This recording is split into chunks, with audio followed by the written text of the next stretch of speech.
You're listening to the Classic Gamers Guild podcast. This makes my nipples hard.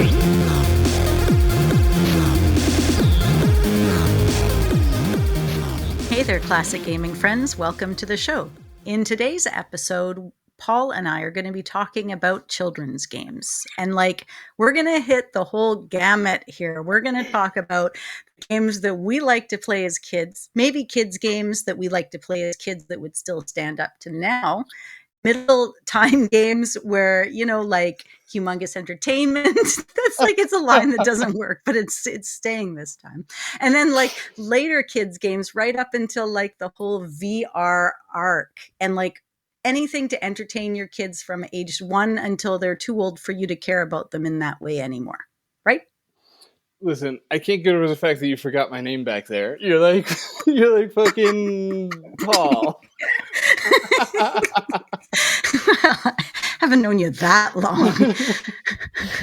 Oh man, okay, no, this is good. We're talking about kids games, not edutainment, because frankly, neither of us were both. It's still like a PU kind of word where it's I don't want entertainment, so I don't even want to. But that's kind of also what we're talking about, right? Mm-hmm. Well, if you look back at my alma mater and you throw Donald Duck's Playground up there, now that's a game that Al Lowe was involved in. Of course, he did the Leisure Suit Larry games from 1986, and it was after Sierra had got the rights to being able to use a bunch of the Disney names, like they did Winnie the Pooh and Black Cauldron and a bunch of the other ones. But yeah, essentially that's what you're there to do. You're there to, on the surface, you're there to make money, to supply your playground so that you have stuff to do, and it's really awesome. But in reality, you're learning logical thinking, matching skills, and change making, planning, perseverance, goal setting, and all the. And on top of that, it's kind of set up in a not cat games. I said kids games, but in this pre-quasi adventure game kind of a 3D environment where you can actually walk around, interact with your environment out of stores. So to me, that was the quintessential 1980s kids game. It was. It's crazy to me that Sierra and Disney got together. It really puts in perspective how important Sierra was at the time to it's still strange to me to imagine a world where they're the top manufacturer or producer of video games or computer games. But thinking getting a Disney license is impressive in any decade or era, even then. And on a dime, right? It was like a song in a dime. Literally. It was just the craziest deal and how it all went down, right? And Al was smart. He kind of saw these opportunities.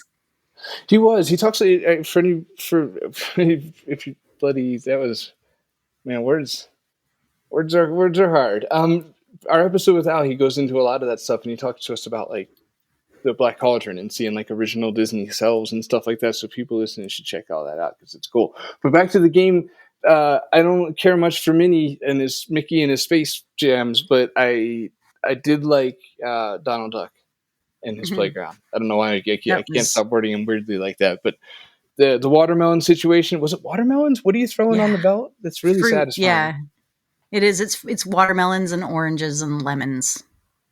Yeah, that's kind of fun. And also back in the day, now there's just such an abundance of just games, whether it's kids games or just that weird in between where it's just kind of mobile garbage, but you don't know if it's there's a lot of adult mobile. Should I say mobile?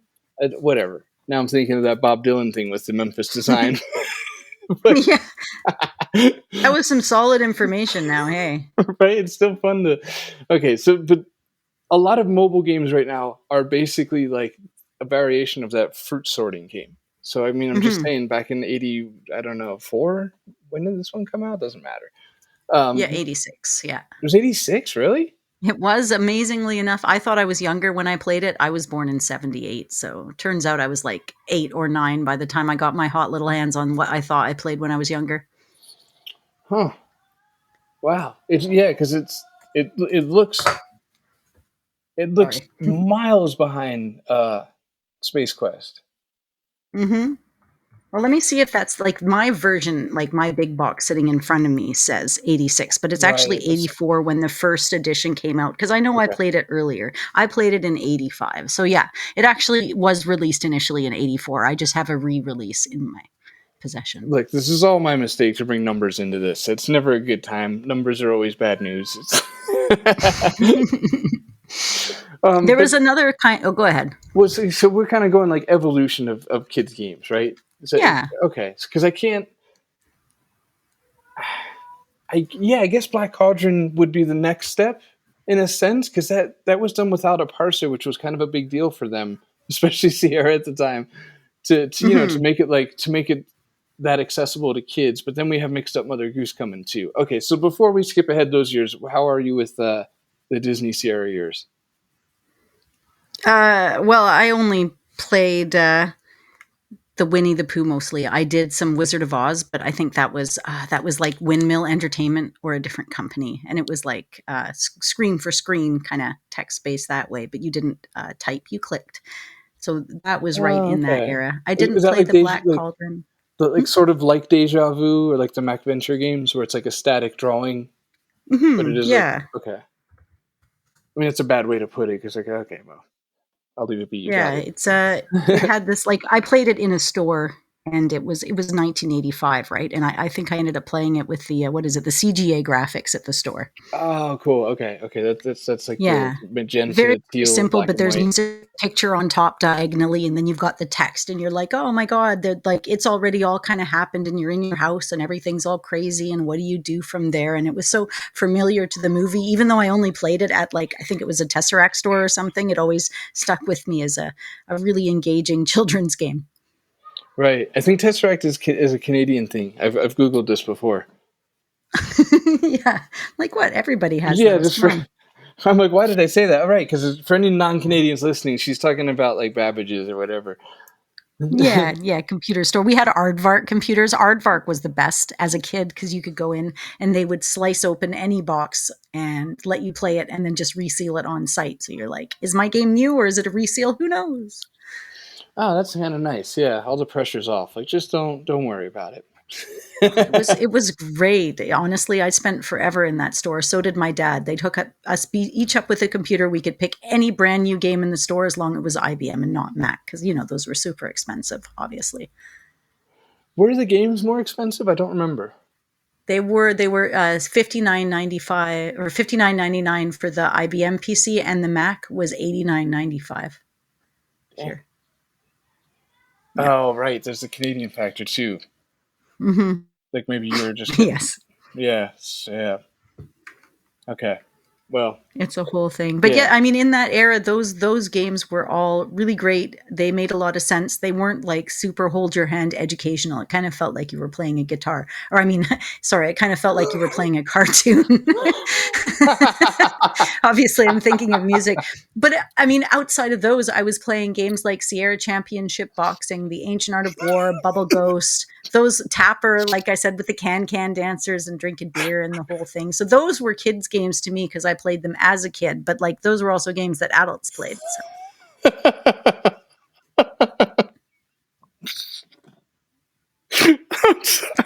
it's okay, man.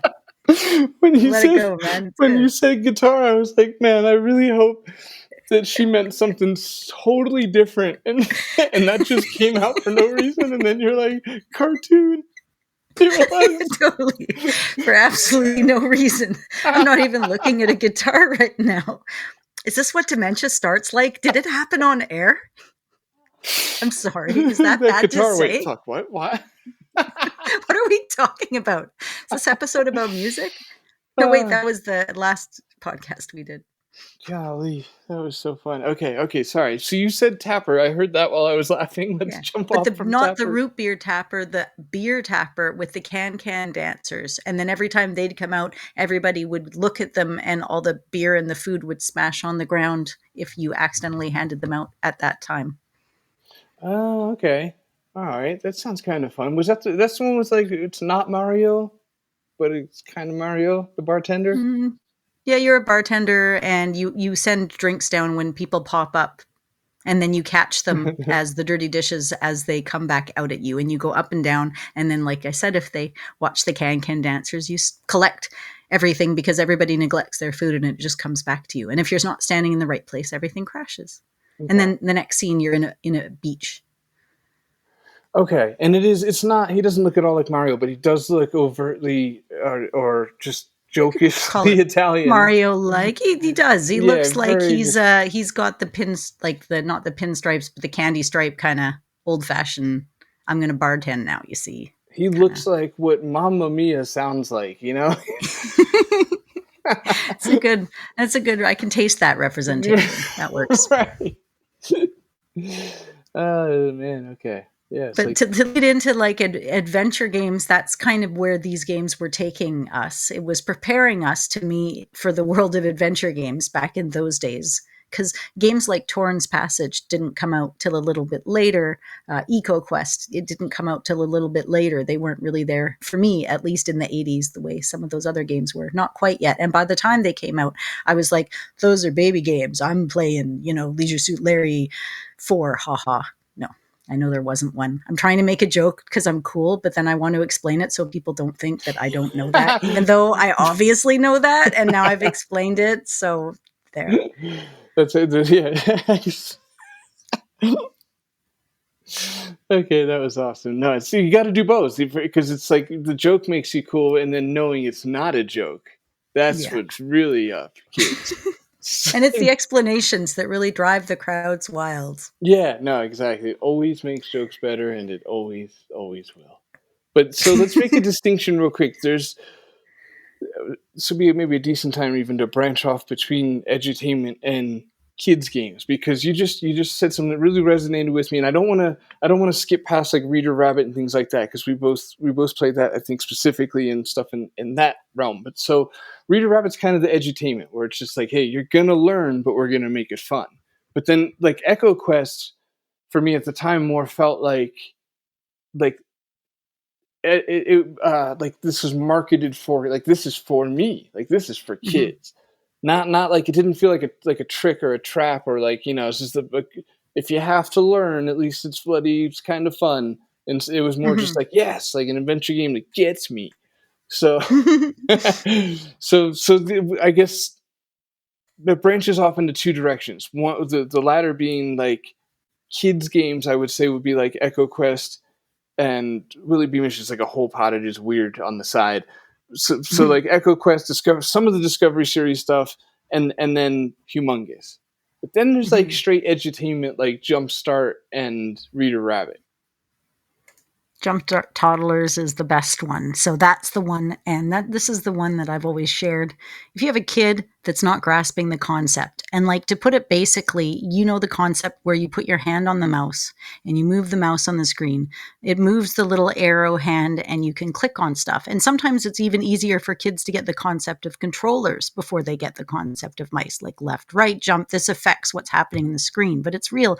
It's a real concept getter. And in this game, the original Jumpstart Toddlers, a la 1996, okay, because they remade this stuff. Don't go there. Don't go there. Go back to 1996. You want the dog, not the frog, That's right. You want the dog. You go in, it does the song, and you have a bone, like your mouse is the bone. So every time you move the mouse, this giant bone moves, and you don't have to click a damn thing, okay? And then you move the bone over, and it goes in the dog's mouth, and the dog will stand in a different place, like a different side of the screen. You don't have to click it. So your kid's like 2 years old, 18 months old, right? They figure out the concept. When they move their hand over while holding this object, the dog will eat a bone and they'll get a visual reward. And then as they increase in skill, you have to click to pick up the bone. You hold the button down to hold the bone. Then you drag the bone into the dog's mouth. And as soon as your kids grasp that concept, you have unlocked a world for them. And I just like to test how early you can do it. But yeah, about 18 months old to a year and a half, 2 years, in and around there. We talked about this. We had this conversation when Strummer was of age to learn this stuff. That was why did I make that so hard? Really splitting hairs with myself, just trying to get that out. But the point is like, for anybody who doesn't have kids or maybe like just did and wondering what to expect in that in a nerdy, well, what about a computer mouse situation? It's like, it's so, I don't know. It's when a kid immediately doesn't know what to do, you're just kind of like, fuck, like, how do I explain this? Like, it's a really interesting, concept. It's a real bottleneck for kids. Like really putting together, like not having to look. It's almost like, to on a simpler toddler degree level of like playing a guitar or piano without looking at the strings or keys. Or it's like, you have to be able to just put that aside and like you have to allow your brain to build a little mechanism, a little app that runs a program that just moves the mouse and clicks it, like without hardly any thought. And then the rest of you is going to be like just staring at the screen and listening to it and interact. So it's like, it's a lot for a kid. So the whole bone thing is awesome. Sorry, I don't think I helped at all. No, it's true. The toddlers was awesome. The Jumpstart preschool was also amazing and really simple to easy to earn rewards. I find that if your kid is like, okay, I got Jumpstart toddlers when I was like 2, I'm like 2.5, I'm doing Jumpstart preschool, I'm like 3.5, I want to get into Jumpstart kindergarten, the gap in knowledge is a little bit stiff. So that phrasing is terrible. But what I mean is it's harder and you have to work a lot harder to get the rewards in Jumpstart kindergarten. So I find that the transition between the two, oh my gosh, nuanced, right? But is not that easy. There's like almost like they need like a Jumpstart pre-K, which I think came out in the newer series, but again, nowhere near as good as the initial one. But yeah, the ultimate quintessential game for your kid, if you want them to learn how to play any kind of a kid's game, is Jumpstart Toddlers. Throw that in their face. They're going to love it. And people have asked me so many times, how do you introduce your children? Well, if they're watching you play, that's one thing. And then like you can turn your adventure game into a story. Like you do it all the time, Paul. Or like, is every adventure game you've ever played with your kid entirely age appropriate? No, you're running through like Day of the Tentacle back when he was like 3-4 years old, and you're doing it all when he was way younger to grasp any kind of a concept, but you turned it into like an enjoyable family experience. Yeah, exactly. It's a nice way of saying manipulation. It is all manipulation. We want these kids to want it so bad. It's just, anyways, yeah. Right. Like, yeah, I'm not saying that yeah. Anyway, sorry. That was inappropriate. It's all a trick. Like I have the rule with my kid, he's 12. He wants to get into like, GTA and all the other stuff that all the kids nowadays are playing. And he wants to get into like Saints Row and other things. So I've said, okay, well, to get into like an RPG, like say Dragon's Age or one of those kind of things, Elder Scrolls, then you can play through one full Sierra game from beginning to end. And you cannot do a cheat like what you learned on One Short Eye's speedrunning channel with the cheat. You can't do one of those things where you type the word cheat in Space Quest in the game. No, nothing like that. But, and then I said, but if you are going to take that way, you have to do it to all the games. Show me how quick you can speedrun a whole bunch of them. Like you can't cheat me that way. And then I was like, but if you want to get into like GTA and online multiplayer and Overwatch 2 and all the other stuff that the kids want to play, I'm allowed to date myself, but then you have to play through a series of 2 or more games within the Sierra genre. Right. So yeah, but see, I think you're doing it actually like with an interesting approach where it's almost like proving like a level of maturity and responsibility and understanding, and like it's all just luxury anyway. So it's what I mean. So it's plenty of space to play with.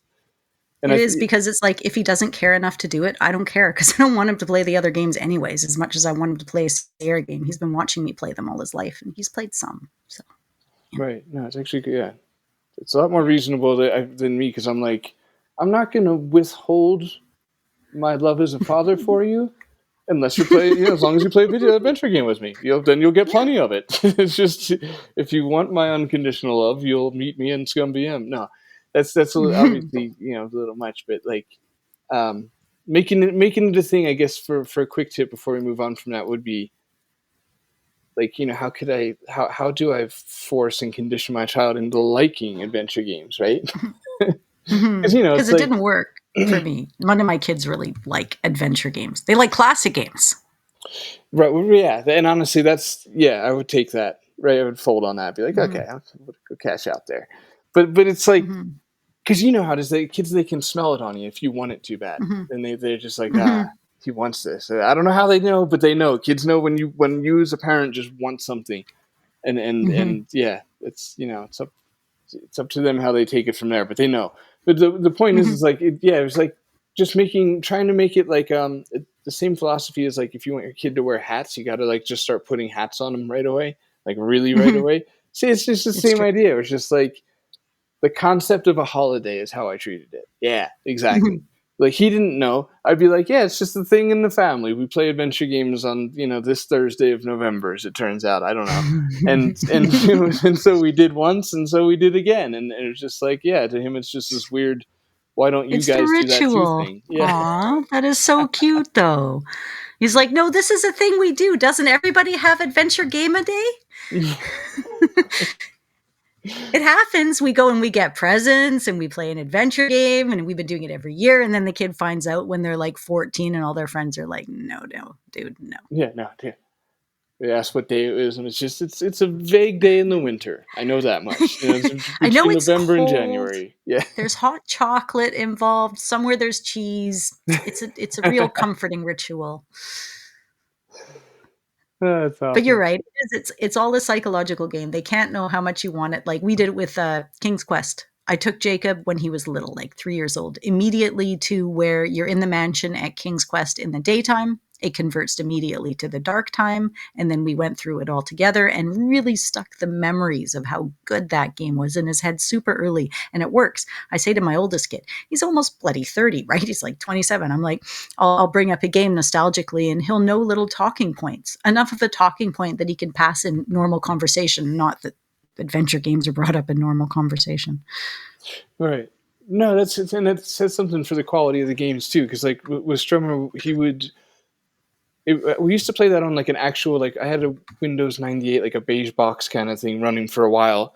I think a lot of that's actually spawned from doing an episode on Blackstone. Did I say it right? It's Yeah, Blackstone. Yeah.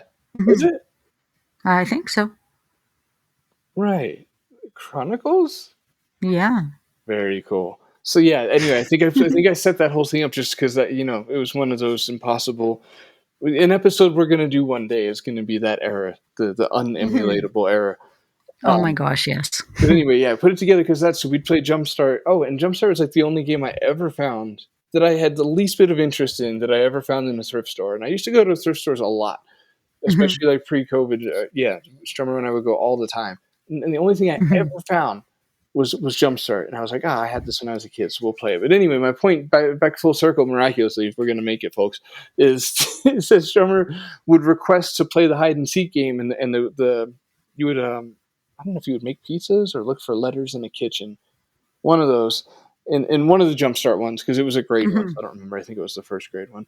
But he would request to play that, like when he had the choice of playing that or Roblox. Like he still like had a palette for it. Like I'm in the mood for that. So yeah. Oh, Fisher Price learning in Toyland was amazing. There's like this little gopher guy, and it's right in that kind of 96-ish time period. And he comes up and you build tools with him, and you get to like ice cookies. Oh yeah, like it is a great Right. freaking game. There's playthroughs on YouTube. It's literally called Fisher Price Learning in Toyland, and I can still hear the game playing in my head. Oh, and in that same time period too, there was Howie Mandel's game too. Toonland. That's it. Toonland with Howie Mandel, and it's a singing like. There's when you click on stuff, things happen, and there will be songs like the Old Gray Mare. There will be songs. There will be songs, and then there's Howie, played by Howie Mandel, and he's like, "Hi, I'm little Howie," and he guides you through, and you're in the barn, and meh, and things will make noises when you click on them. Oh my gosh, I was so fond of this game, and then you could go to grandmother's house, and anyways, totally, highly recommended. In that sort of late '90s era, there was like this golden age, and it went like even the Sesame Street games were really good, and the Muppet Show games were also really good for learning without making it feel like you were totally learning, like Elmo. learning shapes with Right. Elmo. Oh, kids loved that stuff. It was just such a beautiful time. And it was right before kind of humongous entertainment came in, because they came in, I think Pajama Sam first started out right in 96. And to me too, like graphically, really impressive game. Like Ron Gilbert, that was his thing. Dave Grossman, the two of them together. And you wouldn't know. Going back in that time, I had no idea my kid was playing games made by the Monkey Island people. I was just like, oh, this is great. This is a kid's game. And he did the Freddy the Fish, and he did the Spy Fox, and he did the Spy Fox is harder, right? Those are the trickier ones. That's like and then the final Pajama level. Sam's So, class. yeah, Totally. Yeah, it'd be like Sam and Putt Putt. And Putt, putt, putt, putt travels through time. Sugar never got hooked on Putt Putt. And Spy Fox, they're so good. at the time, it's funny because I just downloaded all of the humongous games on his computer the other day, like just kind of randomly. Yeah. I was waiting for something kind of situation, idle time, and I was like, I'll just fill his computer with this so that he'll play it. And anyway, at the time, so this was like a year ago, Spy Fox was too far ahead, but he never connected with Putt Putt, which is funny because like I feel that way about Cars, like the movie. Like I don't know, it's hard to get attached to the like them in fiction. But we love Freddy Fish too, playing that together. And sorry, so I just got excited. But to your point, sorry, head back to the Ron Gilbert thing, because that's really interesting how few people who literally played both Monkey Island and the Humongous games as like a kid and loved them, like still find it news to hear that Ron Gilbert did Humongous. It's a shame.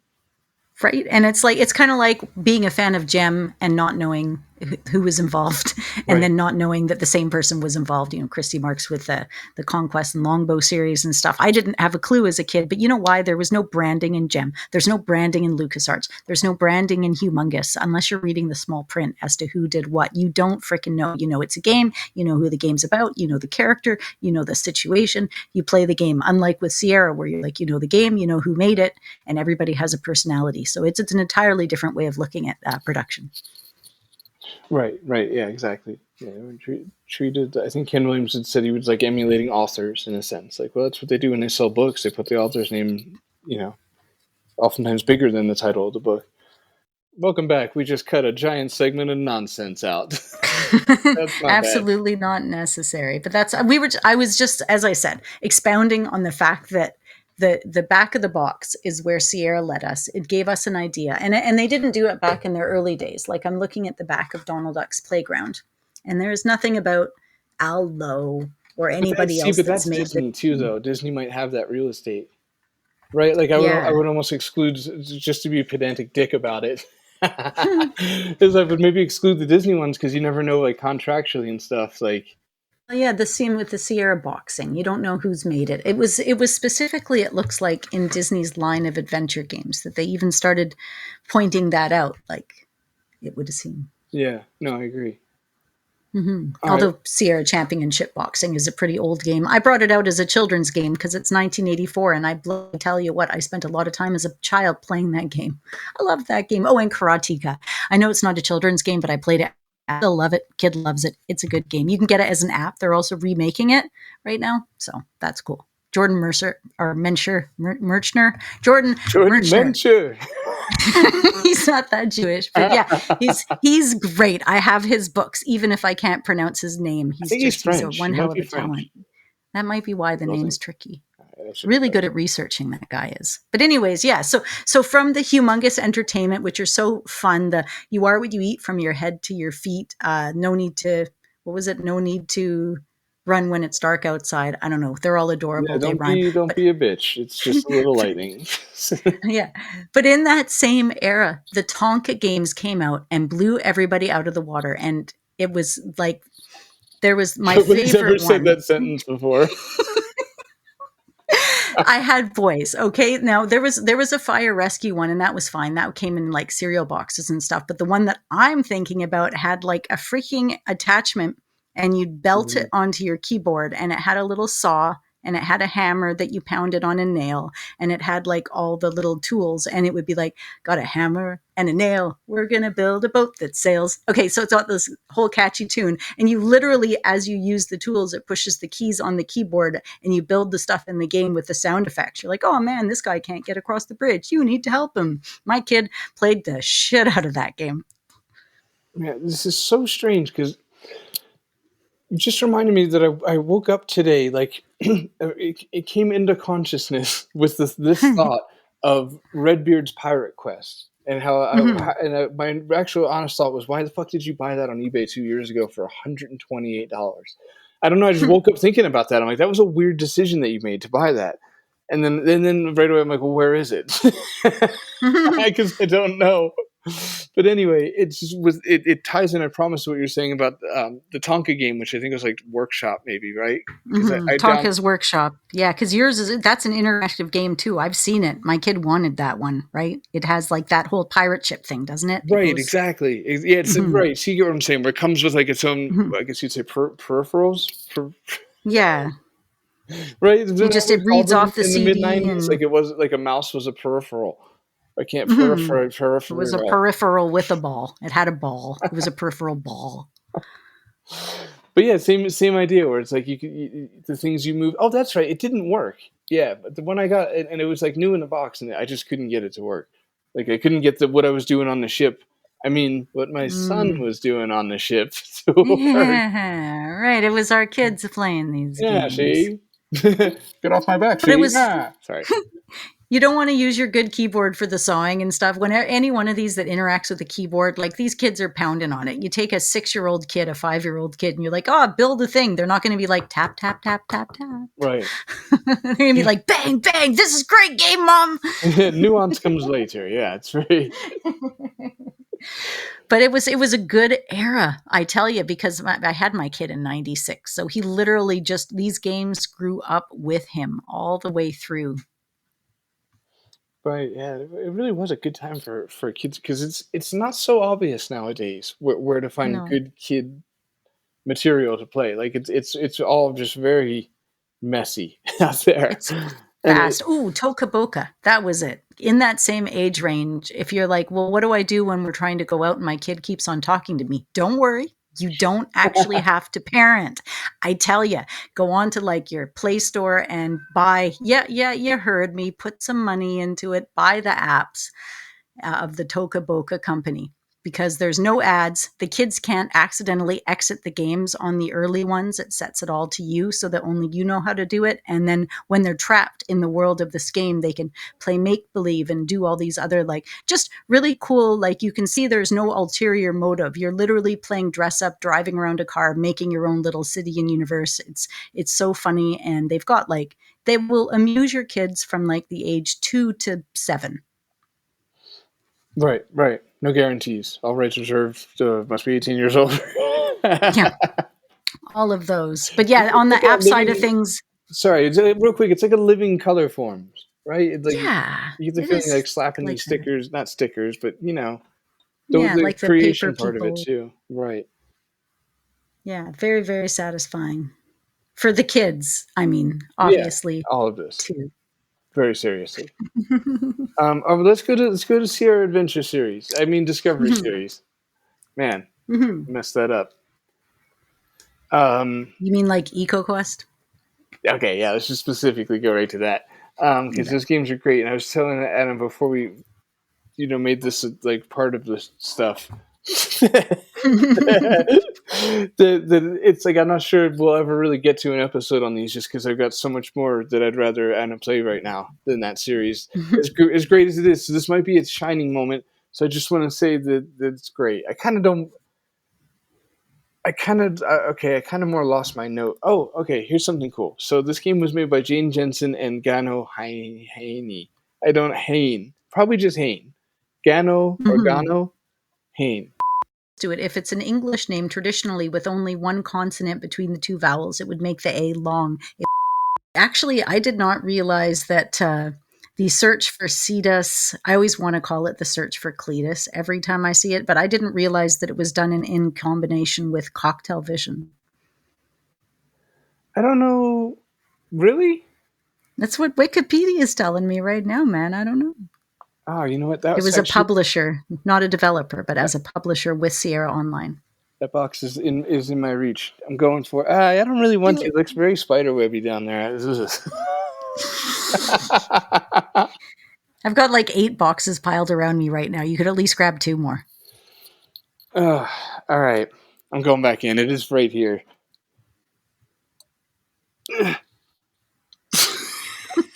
Sound effects. Okay, all right. Oh, If you subscribe to Patreon and we get enough of them, we'll do a 10-minute video of Paul making reaching noises just for you. So you just remember to email us to request it specifically. Paul Reaching for Shit, Volume 3. Okay, I got the box. I don't remember why. Oh, we're looking at this cocktail situation. Yeah. So, do I have both of them right here? Because I don't see this. Yeah, no. I don't see the small one. Sorry, this is bad entertainment. Okay, because I have both versions of that box, but in front of me for continuity is just the Discovery Series box, and it says nothing of the sort. No cocktail nonsense. But I wonder if it would be the other one that did. Yeah, I don't know. I guess we won't research it while we're talking to people. I could reach it. I could make a reach for it. But yeah, so you liked the games, is what you're saying. Oh, yeah, exactly. I don't think I feel like talking about them anymore, but... It was like early Wikipedia, kind of, right? I mean, you're learning about things. They're underrated, and I'm hoping maybe... Okay, here's a fun fact, though. I will say this. So this game was made by... let's just go with Gano Hain for pronunciation. I mean, that's definitely who it is. I meant pronunciation. And Gene Jensen. But a cool fact is that this is the first computer game in history that was the product of an all-female design team. Mm-hmm. So there's a little history for you. Take it home with you. Well, it was kind of a bit of a groundbreaker in its day because there was a lot of like those, here's a question, answer the question, next, which was like Rita Rabbit style, right? So this is almost like what is the word, antithesis, the opposite of the medication to the rote learning. Right, the antidote, if you will. It was. And we really nailed that home with too many different options. It really was. This game, okay, it was really cool because it came out at the perfect timing with the whole, We Are the World, and the Earth Day became a thing, I think, in 1990. And it was about rainforests and fairies and shit. So. Right, Ferngully, right? That was a good movie. That's the one, yeah. Quick cool things about EcoQuest is that... It's not your fault, audience. Segment. Yeah, here's some quick cool things, kids. All right, some neat things about EcoQuest is that it had a mini game, and so they introduced the recycling icon, let's say, to the bar and to the circulation, literally, of icons, and so you like at any point you could do like a little hidden object game, kind of built into it. In a sense, right? We had to find these hidden objects and recycle them for bonus points. So I think when you're like gearing things at kids, that was like an early win for like the ADHD kid, like myself. It's just like, here's even more to do for no reason. Like, yes, like collecting the dust specks in Boyd Park. Like, yeah, it really doubles down. Really, it ensures all of your attention. So that was kind of fun. Go ahead. I was just saying the whole game, it was kind of meticulous in that way. Like I remember hearing a story. I was listening to some podcast a while ago and they said that they wanted to get some information from this doctor about bats. And they're like, oh, send us the information you have. And the guy ends up sending them like thousands and thousands and thousands. I'm talking like 5,000 to 6,000 slides of bats for them to use in reference to the game. They're like, yeah, we'll comb through off of this and make something that looks slightly less scary than actual real bats. Was that what podcast was that? You're asking me for a source here. That's ridiculous. How dare you? Well, all right. I was just looking. I thought there was a dead end in EcoQuest. I'm almost positive that there is, but a Google search says absolutely not. No, that I'm wrong. But I swear that there was a dead end with a totem pole, the stone statue totem pole, and it was completely accidental on the programming side. See, yeah, because I think I read this. I know too many weird details. Why would I know? Why would I know odd facts? I think I read it in Sean Mill's book, The Sierra Adventure. But but I just always found that deeply funny that the kids game could have a frustration like you're never right. Like the child is never right, no matter what they do, and them just like fucking tanking their self esteem over this puzzle. So I don't know. I'm gonna have to confirm that, or if anybody listening knows, maybe could assure me I'm not insane and that's the thing. That'd be awesome because Google's gaslighting me pretty hard on it. But yeah, it's one of those games. It's like it's got some weird things going on. Oh, you know what? Another thing about that game, if you're thinking about playing it, my opinion is that it holds up for adults extremely well because Jane Jensen just knows what she's doing. Like she's really good at this, and EcoQuest is just like the press release I read from it. Pardon me, from the Digital Antiquarian.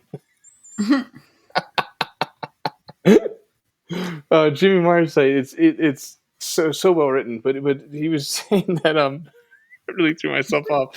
Okay, right. Jane Jensen was saying that it's not just fun for kids. She was just giving one of those speeches, basically, like, "Hey, this game's actually really fun. Like we took care to make sure that everybody would like this game."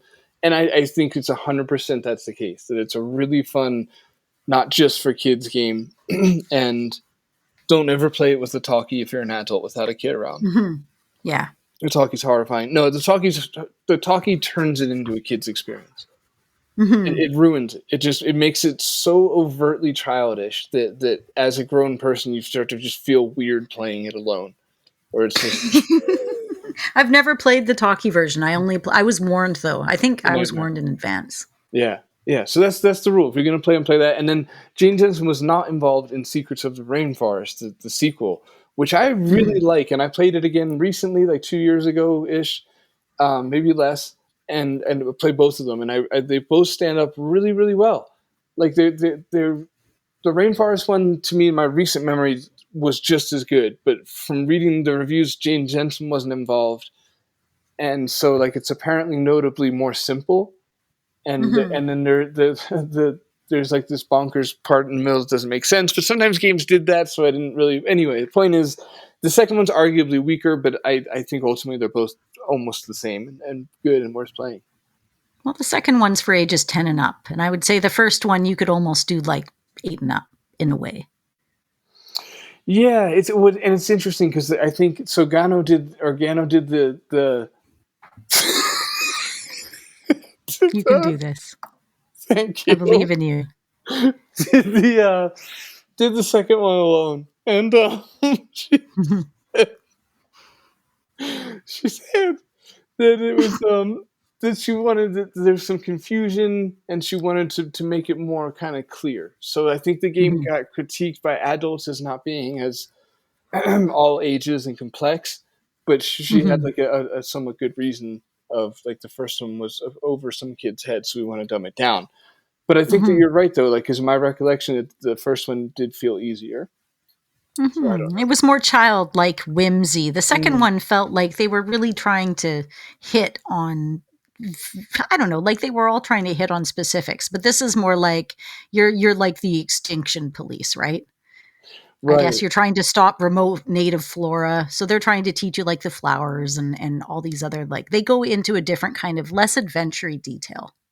Right. Well, and it's interesting because the first one was literally more organic because Gano, who did the story, because Gano, who did the story, was inspired to make EcoQuest. Like when she was in Sierra pitching, and it was her chance to literally pitch the game that she would make. The EcoQuest was based off of her and bringing kids to an ocean and it being covered in trash, and her being like, "Oh man, just like ruined all these kids' first experience, seeing the wonders of the world and stuff." So it was like organically came into it. And you're right, the second one can feel a little more heavy-handed as far as like saving the planet. But I will say, on a positive note, is that they both do a great job of, like, sure, you can't cover like. They assume everybody's a good person, as opposed to like in the real world, there's a lot more like malevolence or people just don't care. They can be the problem, but for the most part, Sierra's like their message, I think, in those games is more like, if we all just pay attention and try a little, everything will be cool. And it's like that's not very naive, right? That's a pretty damn good. Like maybe we should be starting that simple, spelling it out, or it's like, hey, Just, you do a good job yourself, and everything will fall into place. Well, that was their whole intent with that. They did the Discoverers Club where you could sign up and you were supposed to get like information about rainforests and things. Right. And then they had this whole like guarantee. And I mean, I know every Sierra games kind of had a guarantee, but it was like this really like vocal, hey, we believe these games are going to educate and entertain your children. And if for any reason you're dissatisfied, like we will give you your money back. So they were really like community focused in that way at this time. Like, yeah, you and only you can make this happen. And if you don't like it, that's that's our problem, and we'll cope with it for you. So it was a whole thing. Right. Yeah. Well put. Really well put. Okay, I feel good. I feel like I got EcoQuest. I'll say too, it connected with me too, because I liked how, ironically, coming from the first all-female design team was a story about a boy and just his dad, and it was just, I had a great relationship with my dad, and he was a scuba diver, so like there's a lot of like instant connections there too, where it's just like, it's normal to like hang out with your dad who's a scuba diver and get into the mischief. So that was cool. Okay, so on Discovery Series 2, because we're not going to go into like mostly just the ones we haven't played, which is all the I did play Slater and whatever go to camp. Charlie, I think, was Strummer. He really liked it. Actually, Strummer played that game like 3 times. Did you guys play that one? Slater? Oh, no, I never even heard of it. Charlie go to camp, I think it's called. Go Slater. It's like super 90s, like McGruff. Not McGruff. I think I've seen the cover of it before, yeah. Is it Slater and Charlie? That's me typing. Well, I'll get through this one together. Yeah, Slater and Charlie go camping. Yeah, it's pretty fun. It's got a very 90s vibe to it. Speaking of like Memphis design from last episode. And speaking of that too, a somewhat smooth transition into Pepper and her time experiment. I forgot what it's called real quick. Pepper's Adventures in Time. I haven't played it yet, and I just going through doing research for this episode on the Discovery Series made me so excited to play it, because I didn't realize that this one's done by I just want to get this right. Right, yeah. So this was done by Gino Hain from EcoQuest, Jane Jensen, Gabriel and I, obviously, Lorelei Shannon, right, King's Quest and Phantasm 2, and then Josh Mandel, right? So that's like quite a collaboration right there. It really is. And it's such a pretty game too. It really is. It has almost like a paper doll quality, which it's a style that ended up continuing on in some of the later games, and they were just kind of touching into. It's like not quite cartoon. It's right. That's a great way to put it, though. There is something like almost surreal about some of it. The way it's like, it's like it almost looks like these just impressionist paintings, but it's also like very not Leisure Suit Larry 5. Like the character design actually is quite Leisure Suit Larry 5. It's like how Sierra is when they try to be more loose and bendy, like Lucas was. Like when they're trying to do a little Day of the Tentacle, this is usually more or less what they look like. But yeah, I definitely need to give that one a try. It's an interesting looking game.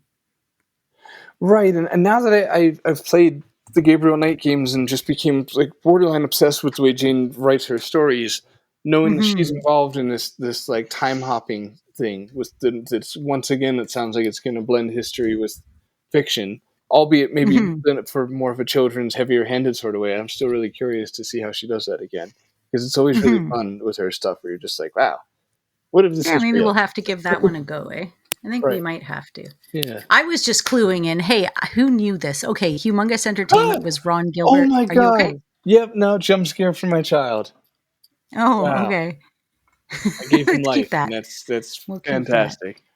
Jesus, that was so creepy, man. He's got his hair in his face like the Ring. Nice. Person. Not a ring. Okay, sorry, we're good. So this is something that I didn't know. So remember how we were talking, obviously you remember you were here, but we were talking about a Humongous Entertainment, and it was Ron Gilbert and Dave Grossman, and they made these games together starting back in 96. Well, this game, Olo in the Sunny Valley Fair, came out in 2002. And my kids, we got it from the library. I'd never heard of it. You're like this adorable little bouncing ball, and it's kind of in this claymation style world. And it's done by Hullaby Entertainment and Plaid Banana Entertainment, but you wouldn't know it at the time, but it was actually written by Dave Grossman. So he did the writing in this game. You wouldn't even know it, but it was such a charming little adorable game, and it was so simple. And it was also broken up into days, kind of like Phantom Fellows, each day represented by a dot. And you could go to any day right? Back and forth and around, and had all these really cool concepts. But I'm literally just discovering that was Dave Grossman. God, that guy's so talented. That's cool. Yeah, that's really cool. Like it's we kind of, as we touched on earlier with Gilbert, you got to like unearth the Lucas guys as far as like where they went when like the damn burst now just spread out everywhere. Like, where'd y'all go? What are you doing? Making kids games, it turns out. Right. Yeah. Yeah. And really, really good, engaging kids games. So good that I literally copied it. I'm gonna share a picture with you, anyways. But I had the disc to disc. I could do that. I was like, oh yeah, library game, huh? Dude, they were really good. And I feel like almost like a Humongous deserves more than we've given it. But just okay, real quick on Humongous. What just one story on it. Anything you want. Whether it's give me a Humongous story. Whether it's playing one of the games or what the favorite one is, or recommending a Humongous game for a parent and kid to play together. Like, No Need to Hide When It's Dark Outside is the one you want to go to pretty early because it is so, it starts so naturally. Like there's a thunder and lightning storm, the kid gets scared and he wants to escape. He ends up grabbing his cape. Boom, you're off in like a different land. And all of a sudden, you don't have to worry about your own problems because you've got all these other people's problems to deal with. And throughout that whole adventure, he kind of learns that he doesn't need to be afraid. And it's charming, but not in any way is it like, I'm going to teach you something and put it in your face. Like all of the games in that series are literally like, this is a fun adventure game for kids. Yeah, I think with the reason they get it so right is because they don't try to teach kids. They try to teach kids how to think, not what to think. Right? That kind of chestnut, right? So and they do a really good job of that. And that's really where adventure games are in such a unique and a strong position to be in to influence kids in a positive way. Because it's like a proper adventure game teaches you how to think. Like there's no other better way to put it, really. So like presenting, and this is I guess why I got pretty heavy-handed with having my son play adventure games, in part why. I mean, the other part is very much so if you like the sport, you want your kid on your lap when you watch the said sport sort of thing. It's like, of course, I want to share stuff I love with them too. But it was also like, man, this is so beneficial though, because it's like that's what I want for him the most is to know how to think and not what to think, and therefore to think for himself. And so these games are really good for that. And I'll just throw in the ring. I'm trying to figure out exactly what Freddy Fish one it is. Because first of all, I agree. The best Humongous game is to start anyway, or to experience. Let's say would be exactly No Need to Hide, because that's what we started on and it worked. I like that one. No Need to Hide When It's Dark Outside. Those are adorable. And then there's You Are What You Eat From Your Head to Your Feet was another good one. Right. It might be the Stolen Conch Shell, or is it this one? There's one with a whirlpool in it. Yeah, the Freddy Fish, there was a Stolen Conch Shell one. It's Haunted Schoolhouse, I think. See, my son's always been creepy and like scary stuff. So see, I like the putt. You didn't do putt. We like putt. It was like the putt travels through time. Yeah, it's like very nice. Classic in going through like a diner kind of thing. That's it, right? It totally has that feel, even though it's a car, the little car extensions and stuff. It was really just age appropriate. Again, do your Freddy Fish and then do the putt next, do your Pajama Sam next. If you're just going in the order, again, if your kid can't do Spy Fox, you might not be able to either. Like, you ever heard of the show, Are You Smarter Than a Sixth Grader? Honestly, you probably aren't. It does get hard. And there's like a little bit more math and stuff like that involved later on. I'm not trying to say that our audience isn't smarter than us. Hopefully you are. I'm just, at my level. Hey, you know what else is a good game that has a little bit of math that is actually fun is the M&M game. And it came out, I think, in the early 2000s. Free it was with super M&Ms. duper. It was really ugly 3D, and you're driving. It's a racing game, and every time you get to like checkpoints, you had to do math. And there's different skill levels. Like initially, it's like 8 plus 2, and then it's like 2-digit plus 2-digit, and then you're going into multiplication. The further you get into the game, the harder the math gets. And I tell you, my boys were tricked. They loved it. It doesn't sound like the math is buried well enough into that for me. It's very mathy. It's so mathy, but anybody who's played this game will be like, yeah, no, totally. It was a good racing game. I got really good at it. You just have to turn off the math element. Right, but you can't because you need that to progress. So it's the problem there. It's a learning. You got to do a learning. Math. Yeah, you got to do a learning. Well, But that really hits it up into like the early 2000s for kids games. And then I don't know, was there a dead zone in kids games, or like, okay, I know there's Minecraft and Roblox, and that's all newer stuff. My kid really liked Heroes of Might and Magic as an app, and then he started playing Heroes of Might and Magic the game when he was about 3, but he couldn't read yet. But like, that's not a kid's game. Okay, right. We need measurement, so for a fair measurement, that is. Yeah, I guess I would say not kids games that are good with kids that I've had experience with anyway, right? So it just normal adventure games that kids like. There we go. That's a cohesive sentence there.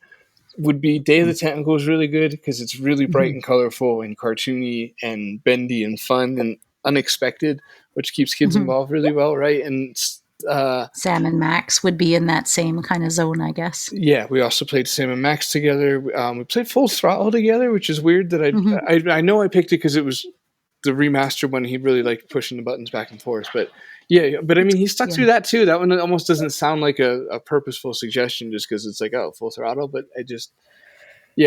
don't start there. But he liked that a lot. Willie Beamish really likes that a lot. And then that's fun for everybody. It's super weird.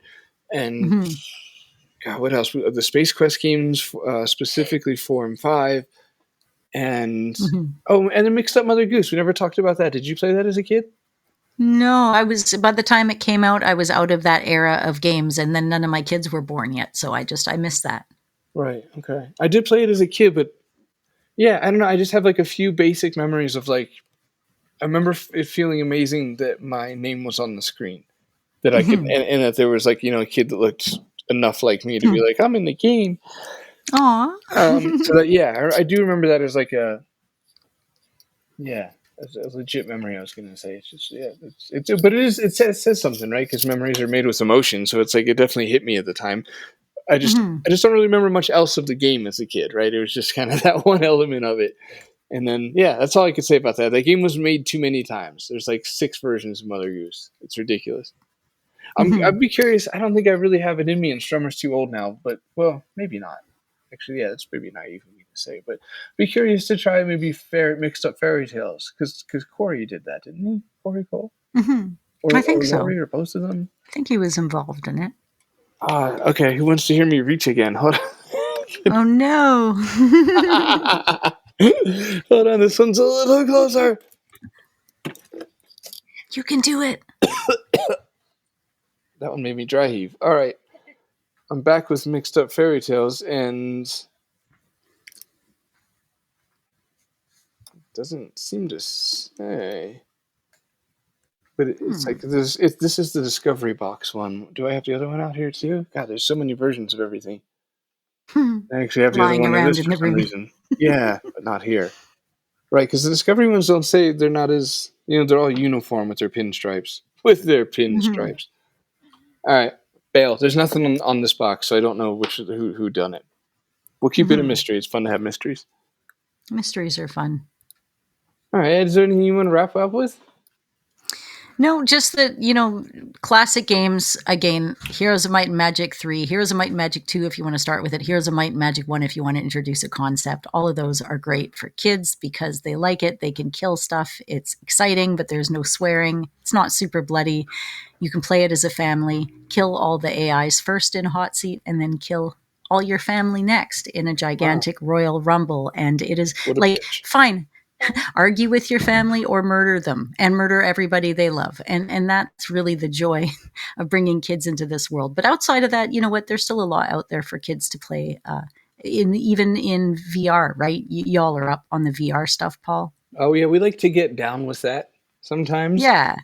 Yeah, if you get down with the V and the R, and then, there's kids games in that. Like there's you and your kid turn into monkeys and jump around on buildings and that's modern gaming for kids, right? Isn't it? Yeah, no, we've thrown shit at each other. It's really it's a wholesome bonding experience, fun for the whole family. Monkey see, monkey do. That's what it's called. Well, we're mostly Gorilla Tag, but if anybody listens, like, wait, hold on, I play Gorilla Tag because everybody has VR, probably has. They're like, I ain't never thrown shit in that game. Well, monkey see, monkey do. And it's got cool, cartoony black outlines and everything. It's trippy. Yeah, VR is awesome with kids because it keeps them in shape too. Like Strummer just like it's like just a full workout playing Gorilla Tag for an hour. It's intense. Mm-hmm. Yeah, Like, exactly. Video games aren't exactly the passive activity they once were. But yeah, I mean, the point is there's games, they love it. I have people that say, oh, Anna, your kids play a lot of computer games. Have them come over to our place and we'll watch Disney movies instead. And I'm like, hey, kid, do you want to go watch Disney movies at your friend's place? Or do you want to like have your friend come over and play Stardew Valley with you at home? Which he still plays, by the way. And he's just like, clear winner. I don't want to passively watch something when I could be actively creating something. Both of them involve a screen. Right. Yeah. I mean, I think I'm extremely biased, but yeah, I think if you're going to be staring at a screen, you should be interacting with it. As far as like, if you want like room for intellectual growth, like there's at least potential, right? If you can interact with it of any sort of interaction, even because it could just be a basic, motor skill or enhancement of one. It could be beneficial, but yeah, I would definitely, but I know at the same time, like your kid sometimes just stops and has to like wash rocks for 6 hours. So there's balance. Yeah, that's true. But you know what though? That's the thing. It's if we're leaving him to his own devices, is he going to go in his room and create something with his hands, or is he going to play his computer? Well, he's probably going to play his computer and create something digitally. But at the same time, we keep him so busy that he is so desperate to get to the computer that like, I don't even care. Like this kid's been doing manual labor all bloody day, right? It's like, fine. I want to run to my computer too. I'm not running and doing macrame right now. Right. Yeah. Exactly. But you also bring up a great point with the side of the interaction, because it is, instead of creating with our hands, which like we're maybe even the last of the generations to somewhat care about that. Maybe alarmingly so. When was the last time you wrote a word down on a piece of paper? I asked him the other day. He just laughed at me. Like, why would I do that? Right. I had to do that a few weeks ago, and like I stopped and just thought. I'm like, how did I do this?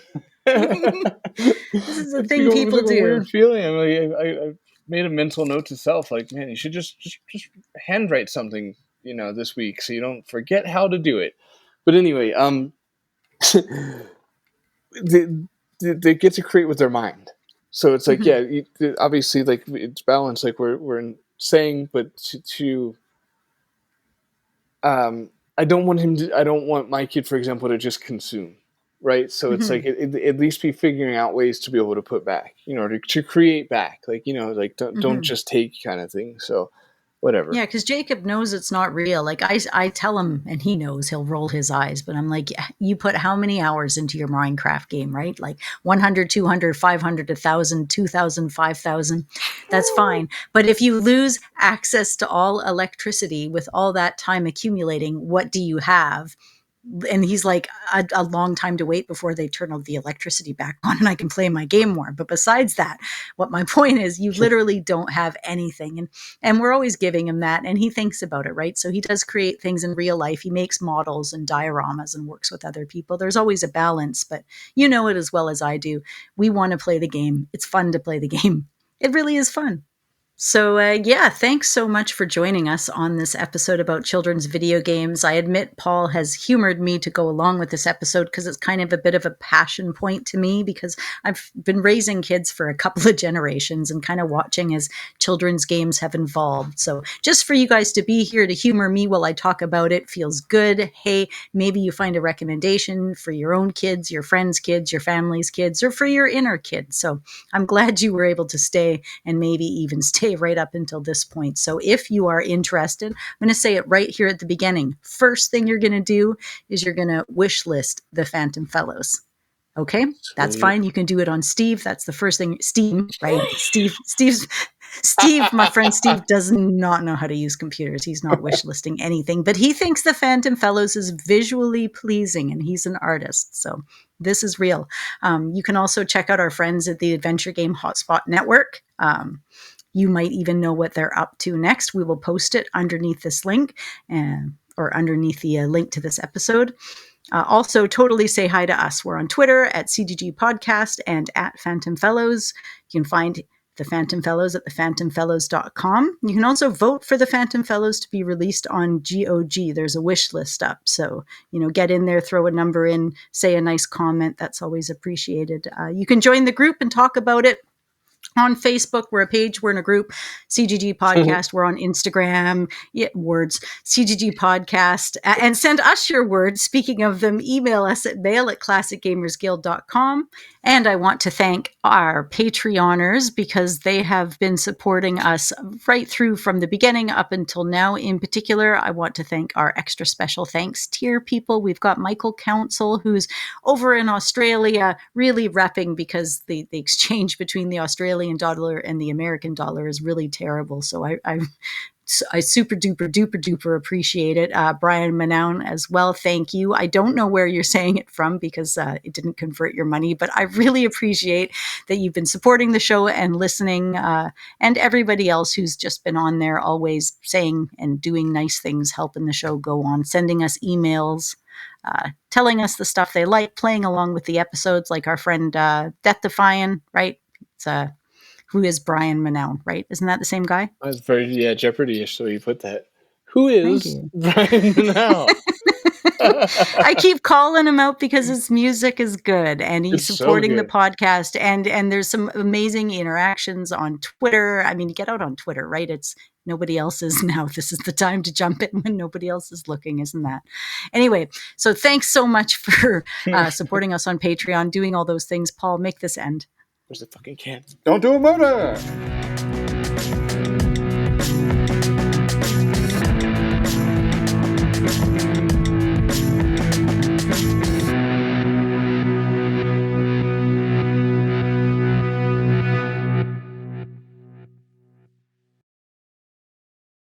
Right, yeah. See, now this can't go on Patreon. I mean, it never can, but it's fun to point out the exact moment that we know it can't.